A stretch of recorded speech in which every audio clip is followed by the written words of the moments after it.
4 కడదాం, అప్పుడు ప్రజలకు సౌకర్యంగా ఉంటుందని ఆలోచనలోకి వెళ్ళి వచ్చినటువంటిదే ఇంటగ్రేటెడ్ మార్కెట్.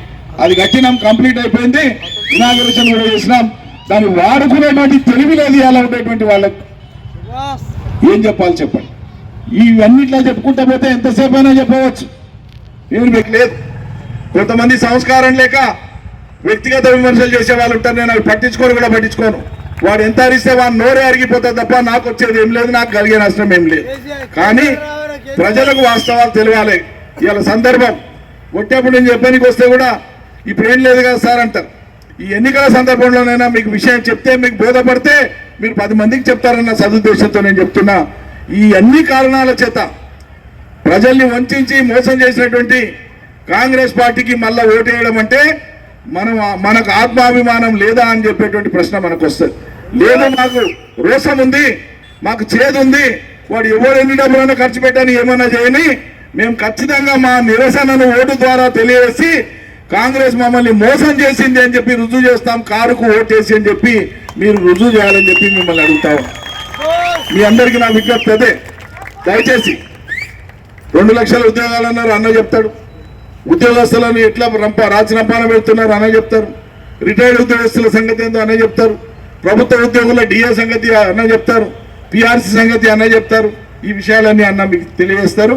మరి మీ అందరూ కూడా కారు గుర్తుకు ఓటేసి కేసీఆర్ మళ్ళీ ముఖ్యమంత్రి కావాలంటే ఇది తొలి మెట్టు. మున్సిపల్ ఎన్నికలలో మున్సిపాలిటీల మీద గులాబీ జెండా ఎగరడం ముఖ్యం.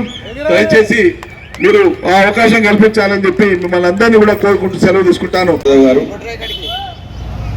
మన వనపర్తిలో రేపు 11వ తారీఖు నాడు జరగనున్నటువంటి మున్సిపల్ ఎన్నికలకు రాష్ట్ర పార్టీ నుంచి ఎన్నికల పర్యవేక్షకులుగా వచ్చినటువంటి పెద్దలు గౌరవనీయులు శాసన మండలి, అంటే అసెంబ్లీ కంటే పెద్దది గౌడ్ గారు, వారు తెలంగాణ ఉద్యమం నడిచేటువంటి సమయంలో తెలంగాణ ఉద్యోగుల పక్షాన రాష్ట్ర నాయకులుగా ఉన్నారు, అధ్యక్షులుగా ఉన్నారు. తెలంగాణ జేఏసీలో కూడా చాలా కీలకంగా పనిచేసినారు. ఉద్యోగుల నాయకులుగా తెలంగాణ లక్ష్మయ్య గారికి, వీరందరినీ ముందుండి నడిపిస్తున్నటువంటి కేసీఆర్ గారి అత్యంత దగ్గరి వ్యక్తి, ఆత్మీయుడు, ఆపద్బాంధవుడు, పేరుగాంచినటువంటి అన్న నిరంజన్ రెడ్డి గారు ఈ కార్యక్రమాన్ని ముందుండి నడిపిస్తున్నారు. ఈ అభివృద్ధికి కారకుడెక్కాడు, మా అద్భుతం చేసి చూపించాడు వనపర్తిలో. ఈ రోజు మనం కేసీఆర్ గారి కారు గుర్తుకు ఎందుకు ఓటేయాలి, ఏం అవసరం ఒక్కసారి ఆలోచించమని కోరుతా ఉన్నా. ఈ టౌన్ వనపర్తి టౌన్ కు కొత్త కోట నుంచి రోడ్ వేసినందుక, ఇంటిగ్రేటెడ్ మార్కెట్ కట్టినందుక, లేదు వనపర్తి పట్టణంలో 2 వైపులా రోడ్ వేసి డబుల్ రోడ్ తీసుకొచ్చినందుక, అగ్రికల్చర్ యూనివర్సిటీ మహిళల్ని తీసుకొచ్చి వనపర్తిలో పెట్టినందుక, దానికన్నా 500 ఎక్కువ ఇస్తా, 2005 ఇస్తా, 500 ఇస్తారని అబద్ధం చెప్పినందుకు వారికి వేయాలన్నా, ఆడపిల్లల స్కూటర్ ఇస్తానందుకు వాళ్ళకి వేయాలన్నా, నీ బిడ్డ తులం బంగారం ఇస్తానందుకు అబద్ధం చెప్పినందుకు వేయాలన్నా, ఇటు అమలు చేసిన స్కీమ్ కేతామా, అబద్ధాలు చెప్పిన యోధులకేతామా? అబద్ధాలు చెప్పినవానికి చేయకూడదామా? నిన్నటి దాకా మనని భుజాల మీద ఎత్తుకొని సొంత బిడ్డలాగా కళ్యాణ లక్ష్మి ఇచ్చి పాదాలు కడిగిన తండ్రి కోటేతామా? ఒక్కసారి ప్రజానీకం ఆలోచించుకోవాలి. నేను వీరికయ్యి వారికి అని చెప్పా, నేనున్న పార్టీలు నిజమే, కానీ షాది ముబారక్ అని చెప్పి ఒక ముస్లిం బిడ్డ పెళ్లి చేసుకుంటుంటే ఒక అన్నలాగా దగ్గరుండి ఆ షాది ముబారక్ డబ్బులు ఇచ్చినందుక?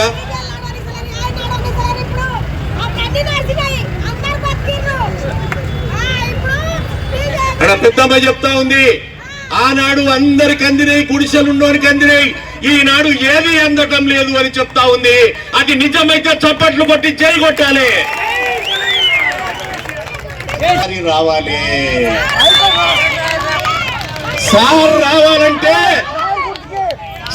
రావాలంటే చెయ్యెత్తాలే.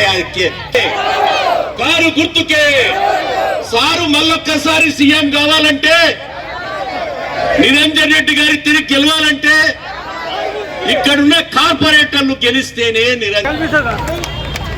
కార్పొరేటర్లు వెళ్ళడానికి అందరూ కూడా ఇక్కడ ఉన్న 15 సంవత్సరాల నుంచి మాతో కలిసి ఉద్యమంలో పాల్గొన్నటువంటి బిడ్డలు. ఇవన్నీ మంచిగా చేశారు కానీ మళ్ళీ ఇదేందుకు పని చేసిండ్రు? డీజేల్ అంతా ఎందుకు పని చేసిండ్రు? కోట్లు పెట్టి తెచ్చిండ్రు. మళ్ళీ ఆ పిల్లలు ఎంత బతకాలి? 5 ఏళ్ళ పిల్లలకి మస్తు కూడా పట్టు. కాబట్టి ఆనాడు తెలంగాణ ఉద్యమం చేస్తుంటే మేము యూనివర్సిటీకి వెళ్ళాం. ఉస్మానియా యూనివర్సిటీకి వెళ్ళి అక్కడున్న విద్యార్థి నాయకుడు అడిగారు, మీరు సమ్మె చేపిస్తున్నారు బాగానే ఉంది, ఎవరైనా 5 అంతస్తుల బంగ్లా కట్టుకున్న ఆయన పక్కన ఎవరైనా గరీబోడు, నాలాంటి గరీబోడు చిన్న రూమ్ కట్టుకుంటూ గుడిసేసుకుంటూ అనుకో. మన తెలంగాణ అమరుల యొక్క త్యాగాల్ని గుర్తుపెట్టుకొని భవిష్యత్ తెలంగాణ ఎట్లుండాలి అనేటువంటిది ఎవరు ఎన్ని మాట్లాడినా పట్టు తెలంగాణ సమాజానికి ఏం చేయాలి, ఏం చేస్తే ఈ సమాజం ఉన్న స్థితి నుంచి పైకి వస్తుందని చెప్పి చాలా పకడ్బందీగా వ్యూహరచన చేసి పనిచేస్తూ వచ్చినారు. మనకు మంచినీళ్ళు గతిలేవు ఉన్నాడు. ఇలా రాష్ట్రంలో మంచినీటి కొరత లేనటువంటి రాష్ట్రంగా తెలియని పరిస్థితి, అటువంటి దుర్భర పరిస్థితి మనం అంతా అనుభవించినాం. కరెంటు పోతే ఉన్నోనికైనా లేనోనికైనా ఒకటే తిప్పదు. కాబట్టి తెలంగాణ వచ్చినాక ఏం చేయాలని చెప్పి ఆలోచన చేసి కరెంటు మీద పెట్టుబడి పెట్టి ఉన్న కరెంటును పెంచి ఉన్నటువంటి దాన్ని పొతంగా ప్రజలకు నిర్దిష్ట వేళలు ఈ టైంకి వస్తుందంటే ఆ టైంకి వచ్చినట్టు చేసి 2018